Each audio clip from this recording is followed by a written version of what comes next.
hype. I sparred with Zabit one random time out of nowhere. I kind of just walked into the gym, and then it was just like, hey, you want to spar this guy? I'm like, I don't know who this guy is. It was like, all right, yeah, sure. And Mark Henry was there. Spar with him. He had his clothes on. He didn't look that like physically imposing. And he took his shirt. He took not his shirt off, but he took the hoodie off, and he was a lot bigger of a man than I imagined. And when I stood next to him, I was like, yo, this guy's huge. I asked him what he weighed. Mark told me he was like 65, 70. I was like, this is fucking bullshit. But whatever. We sparred. He got the better of me for sure, and he put me down with a 360 roundhouse kick. I closed my eyes, tucked my head, and just caught me right in the back of my neck. So that's the story on that.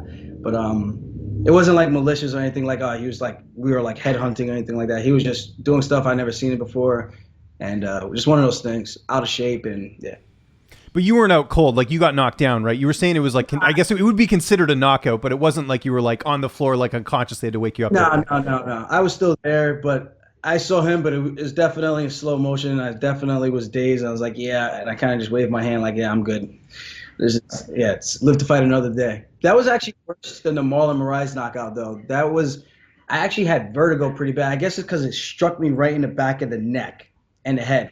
I felt like someone took a baseball bat and said, just, I didn't see it. My eyes were closed, and it just felt like right in the back of my head, and I was like, oh, that did not feel good. And I just remember falling backwards towards the cage, and I was like, yeah, this sucks. But when was that? Do you remember what year was that when you guys trained together?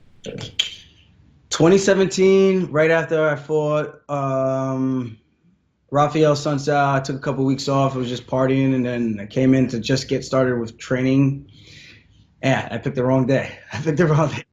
Yeah, let's kick it off, jab, cross to the beat, beating you MMA, heat is the main course of the feast, Lynch on sports, the force, he's got his ears to the streets, uppercutting with knowledge, shaking the brain with breakdowns of the game with that original flow, head kicks with the pros, picks of the fights or anything in the